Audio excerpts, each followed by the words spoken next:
Yang kami hormati Bapak Kabinda Provinsi Kalimantan Barat, yang kami hormati saudara saya manggilnya Ruhermansyah karena kami pernah sama waktu saya di Intel Polresta, beliau di KPU Kota Pontianak, kemudian Bawaslu, Panwaslu, kemudian Pak Hamdan, Pak Ramdan dari KPU Provinsi. Terima kasih atas waktu yang diberikan kepada kami. Tadi sebelum kesini bincang-bincang di ruangan tunggu, perlu kami sampaikan kepada Bapak-bapak, Ibu-ibu sekalian, permohonan maaf dari pimpinan kami. Surat itu seyogianya dan memang sudah masuk resmi kepada Bapak Kapolda.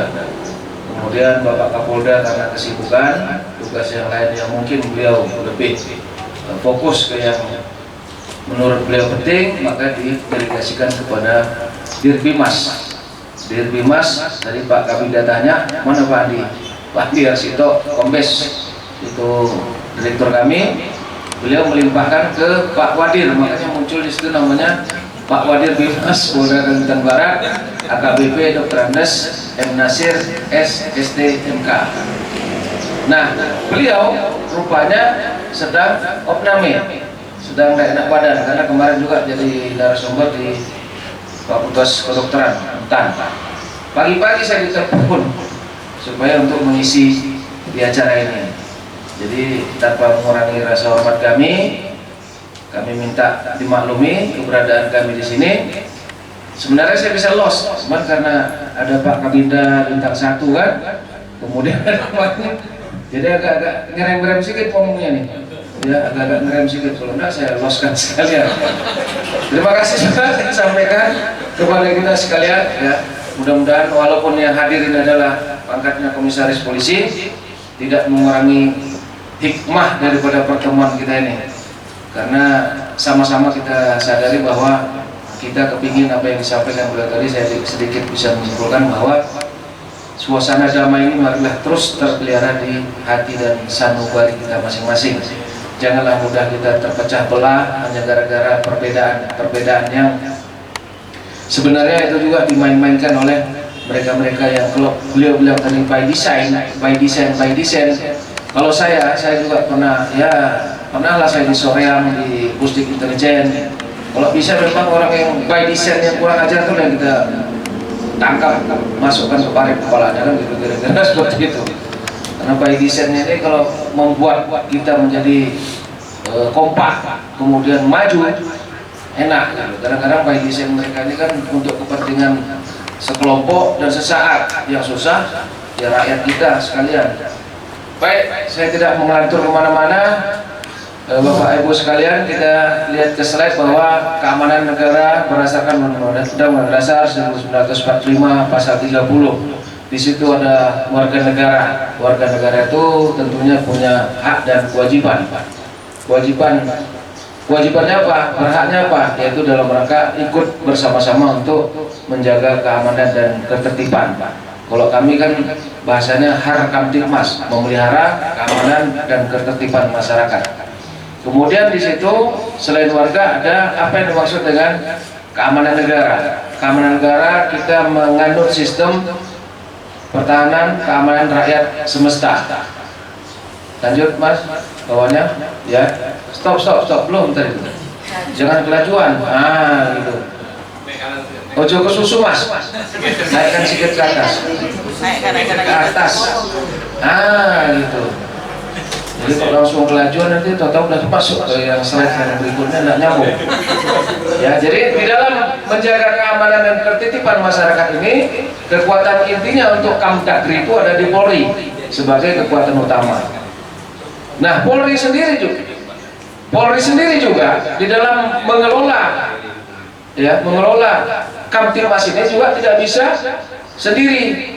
Makanya harus ada peran-serta masyarakat di situ, ada peran-serta rakyat.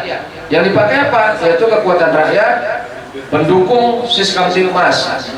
Kemudian dibantu siapa lagi? Dibantu Satpam. Selain Satpam siapa lagi? Polsus, PPNS dan sebagainya. Karena Polri ini tanpa dukungan masyarakat tidak akan kuat, Pak. Coba kita bayangkan satu polsek Pontianak Selatan tempat kita sekarang berada kantornya FKUB ini, anggota polsek itu cuma lebih kurang 80 orang.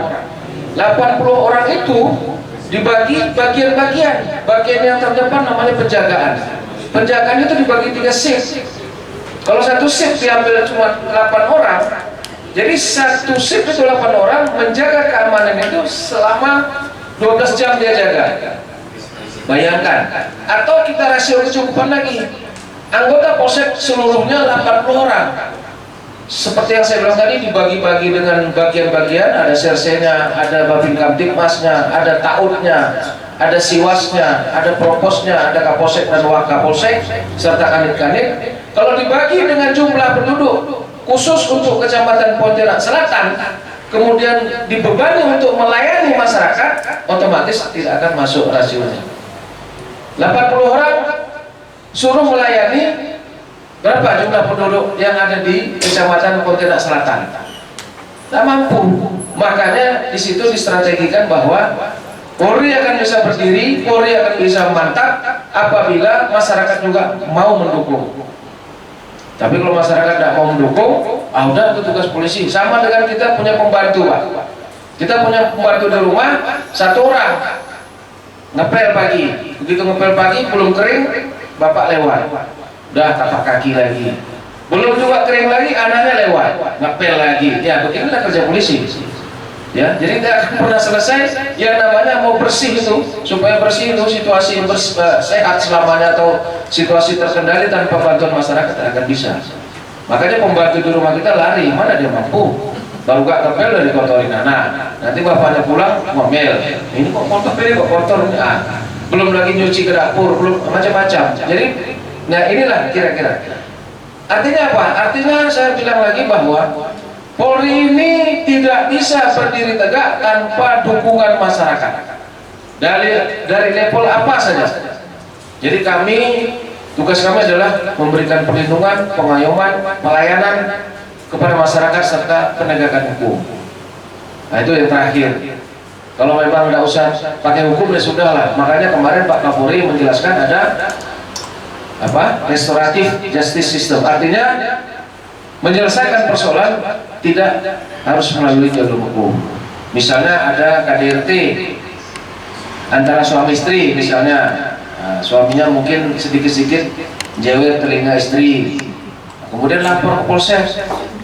Nggak tahu besok lusa udah masuk bapaknya di sel, mamanya pula kedinginan tidur malam kan.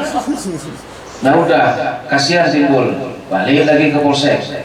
Padahal tadi ngototnya minta diselesaikan secara jalur hukum. Ujung-ujungnya begitu lah kira-kira. Jadi bolak-balik melayani seperti itu. Lanjut Mas.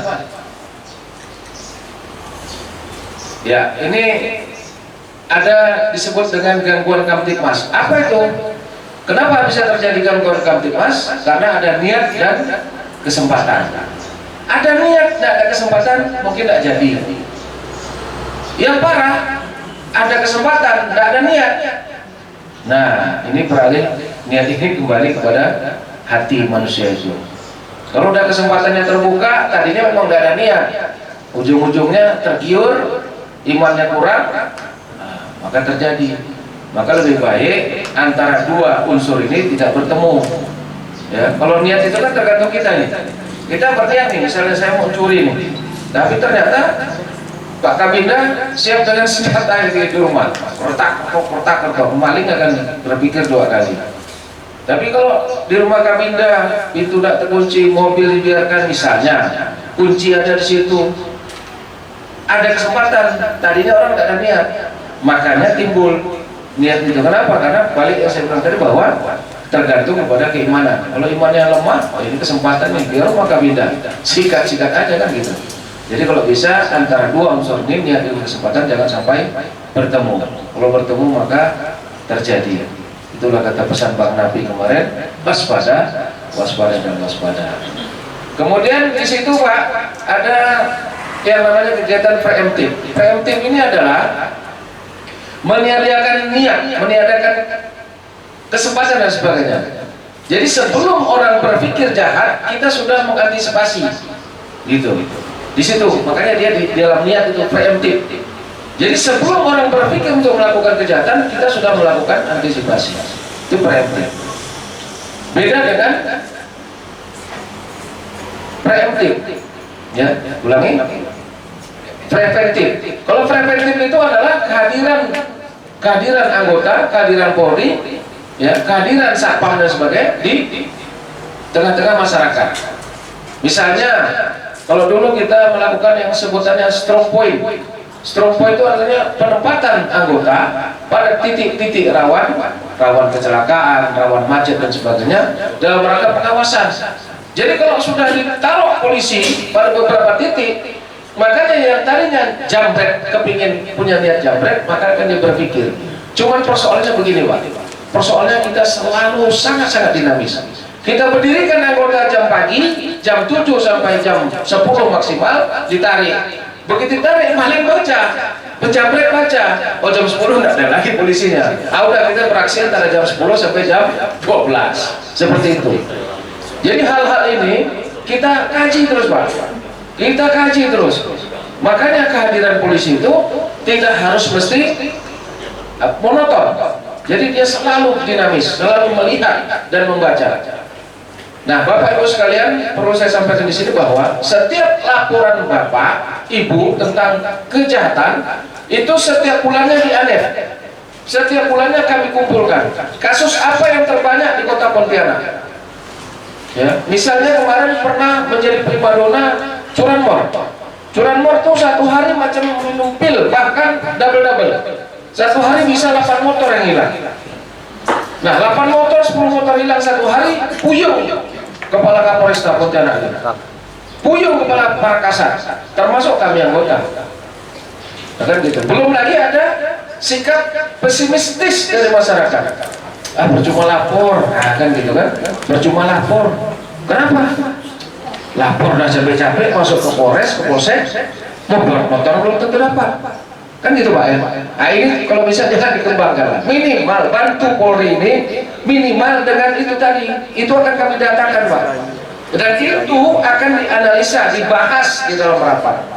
Makanya nanti strateginya Polri mengeluarkan lagi. Misalnya curanmor yang kemarin, jam berapa? Lokasinya di mana saja? Lebih banyak di perumahan atau di jalan umum? Nah, itu kami kaji, Pak, bukan kami biarkan. Jadi ini juga dalam rangka kami membangun trust, membangun kepercayaan Bapak kepada institusi Polri. Bapak jangan beranggapan, Ibu jangan beranggapan percuma lapor polisi. Jangan dikembangkan itu, Bapak Ibu sekalian. Ya, sedih kami. Ya. Jangan ditagarkan lah. Artinya inilah ikhtiar kita dalam Islam, upaya kita dalam Islam atau agama lain pun apapun judulnya, bahwa kejahatan itu harus dilaporkan. Ya, saya sampaikan di sini bahwa kami tidak diam. Kami akan mengolah data itu sekalian. Seperti yang saya bilang tadi, dianalisa, dievaluasi jam berapa, sehingga waktu itu kami juga menyesuaikan dengan tren itu. Karena ibarat kejahatan ini macam gelembung, Pak, macam gelembung apa? Balon, ditekan di timur, muncul di selatan. Tekan selatan, lari ke barat. Tekan di barat, lari ke utara. Yang nggak mampu ditekan sampai sekarang itu penting. Nggak narkoba tempat apa di sana, itu yang repot itu. Ya, sampai ada ekstremis pemikiran kita, kalau bisa udahlah dibungkuskan aja, tapi nanti kena HAM pula, kacau gitu. Ya, benar ini. Saya 7 tahun tugas di Polsek Timur itu, puyeng kepala saya. Antara pintu depan sama pintu belakang tuh sama model. Antara jendela satu dengan jendela lain nyambung itu. Makanya tim sehebat apapun masuk dari Polresta, kalau namanya mau nangkap di lokasi penting tidak akan berhasil. Kenapa? Karena itu tadi. Ya, di jendela, lompat jendela, masuk, contoh di bawah kolong orang rumah itu ada kolong lagi. Nah, kan gitu. Kemudian nyebur ke air. Siapa polisi mau nyebur ke air? Ya sudah, selesai. Dan banyak trik-trik lain. Belum lagi sekarang para bandar itu meracuni masyarakat di situ. Diracuni dengan apa? Bangun musola bagus-bagus, bangun masjidnya, sumbangan ini, sumbangan itu. Ya. Sehingga begitu polisi masuk, kalau cuma 5 orang zaman sekarang jangan coba-coba. dibunyikannya kentong, keluar mama-mama, keluar anak-anak.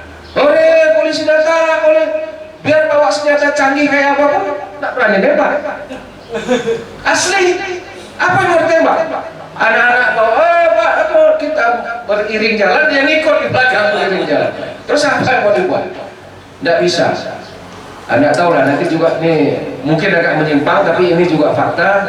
Boleh juga Bapak Ibu sekalian untuk mana tahu nanti ada solusinya. Selain yang kita fokus bicara masalah pokok kita tentang pilkada dan sebagainya. Jadi itu Pak ya.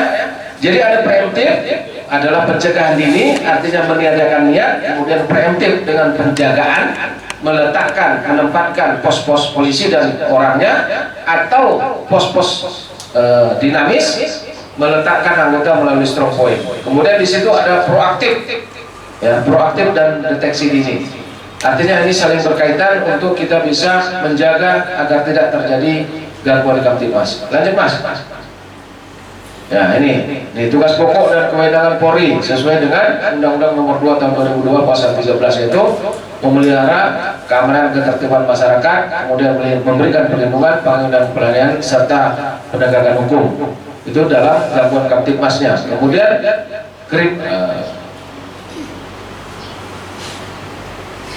ya, udah. Ya, kemudian nggak mau tetap dia. Itu ya, kriminalitas, ketertiban umum dan bencana. Lanjutkan dengan menyelamatkan masyarakat untuk tidak menjadi korban kejahatan dan tidak juga menjadi pelaku kejahatan. Lanjut. Ya, prioritas penanganan Polda Kalbar, kasus-kasus yang tangani laka lantas, kemudian pencurian, narkoba, karhutlah, terorisme, radikalisme dan anti Pancasila serta COVID-19 yang ini juga saya pribadi nih ya, kadang-kadang saya bingung nih. COVID ini banyak sekali turunannya. Udah ada Omikron, terus Omikron, terus apalagi. Mungkin kita dituntut sampai kiamat nih, yang namanya si COVID nih berganti nama terus. Asal jangan disebut di situ COVID hasbullah aja, kacau kita. Ya Pak ya, Bu ya. Jadi sudahlah kita, kalau dulu dibilang susah saya ngomong kalau bicara masalah COVID ini. Jadi nanti insya Allah pada bulan September kami Polri akan melakukan operasi Bina Karuna, yaitu poin nomor 4 tentang kebakaran hutan dan lahan. Ini juga membuat PR buat kita sekalian. Sudah bertahun-tahun sudah ada penekanan dari Pak Presiden, kalau ada kebakaran di wilayah maka Kapoldanya siap untuk dicopot dan sebagainya, termasuk Pangdamnya. Tapi nyatanya balik kepada yang saya bicarakan di awal tadi, kalau tanpa bantuan masyarakat, kesadaran masyarakat, maka Polri tidak akan pernah bisa berhasil. Jadi kalau Bapak Ibu sekalian masih cinta dengan Polri ini, berikan juga kontribusinya, berikan juga lah bantuannya. Bantuannya apa? Paling minimal itu doa. Ya, paling minimal itu doa. Ya Allah, berikanlah Polri ini insan-insan yang baik, yang sejati, yang benar-benar melayani kami. Begitu Pak. Jangan Bapak ditangkap polisi lalu lintas ngajak damai, gitu mau dibuka tilang ngajak damai, si polisi tergiur pula kan. Berapa? 50 ya Pak. Kau 50 pasal kau ini banyak nih. Tidak punya SIM, tidak punya STNK, pajak mati, STNK tidak ada, kan gitu. Dalam Pak 100 lah kan gitu, 100 ya udah. Dah, jalan. Sampai baru gak 1 meter kan. Pacuk kau lah tuh kan. Ya kan gitu kan. Apa? Kenapa? Karena itu tadi kami juga, Polri ini juga manusia biasa. Jadi kalau bisa kita saling mengedukasi lah. Udah bilang aja Pak, memang saya salah, saya akui salah ya. Apa prosedurnya Pak? Mau tilang ya udah tilang aja. Kan enak. Daripada kan diajak nego, kalau yang imannya lemah tadi kan 50, ini pasalnya ada 7 nih. Kok 7 ini kok 100, 700 kan repot. Ya Pak ya? Nah begitu. Kalau bisa jangan diajari kami jahat, tapi Bapak berdoa, Ibu berdoa kepada Allah agar Polri yang kita cinta ini, oknum-oknumnya, semuanya kami ini, kita ini selamat. Ya Allah, Jagakanlah polri-polri yang ada di Polda Kalbar ini, biar mereka betul-betul melayani. Insya Allah. Yang agama lain monggo dengan caranya. Ya, kalau tidak begitu Pak, kalau kita tidak bersandar kepada Tuhan Yang Maha Esa, repot kita ini. Kalau semua kita berdasarkan pemikiran tidak mampu kita Pak. Kalau tanpa campur tangan Yang Maha Esa, Tuhan Yang Maha Kuasa, ya Pak ya. Kemudian itu sudah saya sampaikan tentang karhutlah, narkoba tadi sudah saya singgung di penting. Kemudian pencurian, ya biasalah laka lantas. Nah, teroris ini ada dan tiada. Ya, itu nanti Densus 88 sama Pak Kabinda lah yang punya ini. Radikalisme dan anti Pancasila. Radikalisme ini yang kami akan, ini kemarin ada masuk satu info dari intelijen tentang pondok pesantren yang tidak mau pakai lagu Indonesia Raya, tidak mau hormat bendera merah putih. Sudah dikeluarkan surat perintah, kami akan ngecek ke sana. Insya Allah mereka akan bisa berubah. Kemudian ada satu namanya inisial masyarakat itu AN ya. Dia berafiliasi atau dia mengagung-agungkan ISIS dan sebagainya. Itu juga sudah kita lakukan pendekatan, mudah-mudahan tidak menyebar kemana-mana. Lanjut Pak. Nah, ini laka lantas yang saya sebutkan tadi. Lanjut. Nah, banyak sekali orang-orang yang masyarakat kita jadi korban sia-sia. Ya. Saya pun jadi bingung sekarang ini kalau tentang lalu lintas ini. Dia yang melawan arus, justru kita yang benar, kita yang ngalah ke kanan. Gara-gara ngelakkan dia, kita ke kanan, kita ditabrak orang belakang, atau kita ditabrak orang yang dari berlawanan arah. Nah, ini juga tolong Bapak Ibu sekalian, berikanlah pemahaman. Kalau memang mau nyebrang, nyebranglah dia. Janganlah dia susuri dari arah yang berlawanan. Kemudian yang satu arah pun tolonglah kurangilah kecepatan itu. Pada saat orang kepingin minta lewat, minta jalan, ini enggak. Mau menghadapi lampu merah gitu Kak, itu Kak dikebutkannya, lampu dikejar. Ujung-ujungnya dia kejar maut. Coba. Nah ini macam mana menumbuhkan kesadaran di masyarakat ini? Begitu mau lampu merah, mau berhenti, makin itulah dikebutkannya. Berarti kan ngejar maut dia. Nah kalau yang ini, dia melakukan jalan melawan arus. Orang dari arah sana, katakanlah arah depan, menuju arah ke belakang sini, dia harusnya sebelahnya kiri sana, jalurnya kiri, tapi dia ngambil jalur kita, sehingga kita nyebrang ke kanan. Nah ini juga butuh pemahaman, butuh kesadaran. Nah ini lanjut.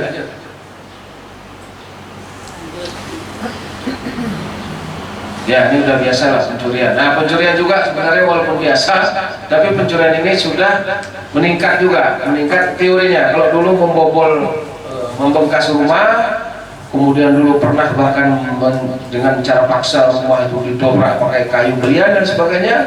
Nah sekarang beralih ke IT, ya, dengan cara apa itu masuk ke akun orang, minta ini dan membobol secara digital. Lanjut. Oh, waktunya udah habis, ya udah habis sudah lah, berhenti nggak saya? Ada lagi slide-nya? Oh udah ada, terus tinggal gambar-gambar tuh. Lanjut. Ah itu, say no to drug. Lanjut, narkoba. Ah itu, lanjut. Ah itu, yang dari cantik sampai jadi macam gundurwo gitu dia. Ya, karutlah. Lanjut. Nah ini, terus teroris. Ya. Nah ini yang di mana? Di Aceh dari mana ini? Atau di Sulawesi? Lanjut. Habis? Apa itu? Nah ini pesan saya. Kondisi yang diharapkan adalah terpeliharanya kamtipmas yang kondusif, tumbuhnya kesadaran dan patuh terhadap hukum, aktivitas masyarakat yang bisa berjalan baik. Lanjut. Kemudian apa ini? Perilaku masyarakat dalam menciptakan sikon kamtipmas itu melindungi diri dan keluarga dari tindak kejahatan, tidak mengganggu atau membahayakan orang lain, melindungi orang lain atau menghindari orang lain dari bahaya. Ah ini Ini juga yang kurang sekarang. Kita ini sekarang masyarakatnya lebih banyak lugu, ya, lulu gua. Jadi masing-masing kita cuma menyelamatkan diri kita sendiri-sendirinya. Lugu. Kalau dulu Pak, kita tanya, Pak, rumah Pak Ahmad di mana? Oh, di sana di ujung Pak, nomor 3. Coba kalau sekarang, boy, rumah Pak Allah di mana? Tak tahu deh, jepret tutupnya pintu. Belum sempat jepret tutup pintu. Nah itu. Kemudian rumah dipasang kerangkeng sekeliling-kelilingnya besi melulu. Nah, nanti kalau ada kebakaran baru dia bingung. Ya, jadi ini namanya masyarakat lugu, dulu gua. Jadi egoistis kita makin tinggi, makin hari makin tinggi. Hilang ya, yang namanya kebanggaan jati diri bangsa Indonesia sebagai bangsa yang ramah tamah sedunia. Udah mulai luntur sekarang. Saya tidak tahu, karena banyak faktor. Ya, salah satunya faktor yang merusak itu itulah mungkin ya. Banyaknya apa dari luar yang membuat rusak moral bangsa kita ini. Misalnya, walaupun susah ngomong lah, udahlah. Terus belum mas, sekali lagi. Saya kalau tidak masuk full ini tidak puas, saya harus full. Nah, walaupun beliau habis waktunya apa beli kuat lah. Saya kasih waktu cuma 15 menit. Ya, dianjurkan untuk mencegah dan memberantas gangguan Kamtibmas. Kemudian mencegah menjadi polisi bagi diri sendiri dan tidak menjadi pelaku kejahatan. Lanjut. Nah, ini peran ormas dalam memelihara Kamtibmas. Apa itu?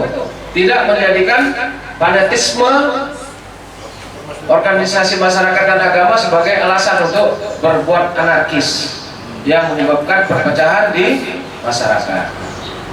Kemudian mampu menjaga anggotanya untuk tidak terlibat dalam kegiatan radikalisme dan teroris, menjaga kerukunan antar ormas dan ikut aktif dalam pengamanan dan penyelesaian konflik di masyarakat. Kemudian sadar hukum, patuh hukum, tidak mudah terprovokasi agar tercipta suasana yang harmonis, tidak menimbulkan hoak, menyebar hoak, kemudian menjadi pelopor motivator dalam Kamtibmas, kemudian mampu mendeteksi adanya paham radikalisme dan terorisme apa itu? Atau mampu dan mau memberikan informasi kepada pihak kepolisian. Jadi jangan Bapak Ibu sekalian diam. Ya, nanti ada istilah dalam agama. Kemarin saya mendapatkan ceramah Ustadz itu mengatakan begini, pada saat Nabi apa itu dibakar, ya, binatang yang namanya cecak tuh ngembus supaya apinya membesar. Tapi si burung pipit ini bawa air cuma 1 liur, cepet gitu. Ketawaan antara mereka berdua ini. Burung ya, kamu ini kan cuma 1 tetes air, macam mana air apa? Macam mana api segede itu bisa padam? Tapi yang kami harapkan itu tadi, bahwa ada peran daripada Bapak Ibu sekalian untuk membantu kami bersama-sama kita mencegah agar tidak terjadi gangguan Kamtibmas. Apapun itu, walaupun Bapak cuma sumbangkan sebotol aqua misalnya, atau sebatas saran dan pendapat, itu sudah cukup daripada Bapak lugu. Ya, artinya Bapak tidak mau tahu. Nah, itu repot. Jadi kita ini sebuah bangsa yang tidak akan bisa berdiri tanpa ini Pak. Coba lihat genggaman tangan saya. Kalau tidak kita menggenggam ini bukan berarti pelit Pak ya. Ini main kepala aja Bapak juga katanya. Berarti mesin benar, bukan. Artinya inilah kita. Ya, inilah kita. Siapapun kita di sini, inilah kita. Apa peran kita masing-masing sesuai ini terserah. Tapi inilah kita. Kalau ini tidak ada kekuatan bangsa ini, rontok kita. Lanjut Mas. Harapan Kapolda Kalbar pada kita semua berpartisipasi dalam mensosialisasikan kebijakan pemerintah kepada masyarakat, tidak melibatkan diri dalam kegiatan ilegal yang melanggar hukum dan norma agama, menjaga kerukunan antar ormas dan umat beragama agar tercipta suasana yang harmonis dan menghindari perpecahan, mampu berperan dalam meminimalkan dan menyelesaikan potensi konflik. Lanjut. Ya, terima kasih. Nah, inilah dia kendaraan yang luar biasa. Ini kendaraan masa depan. Nggak tahu depan masa atau masa depan, Pak. Terima kasih. Saya kira itu yang dapat saya sampaikan. Tadi Ibu moderator sudah bisik-bisik sama saya, cuma sekali masih. Saya mintanya bisiknya 2-3 kali. Saya kira itu Bapak Ibu sekalian, saya bangga dengan Kabinda. Ya saya juga minta doanya kita semua, anak saya juga kemarin baru lulus Akpol, penempatan di Polda NTB, yang terkenal dengan 1000 menara, apa 1000 masjid, 1000 masjid. Mudah-mudahan nanti datang ke Pontianak juga sudah jadi Kabinda Jenderal, insya Allah. Nih. Saya kira itu yang dapat saya sampaikan, lebih dan kurang saya mohon maafkan, mudah-mudahan bermanfaat. Wabillahi taufiq wal hidayah. Wassalamualaikum warahmatullahi wabarakatuh.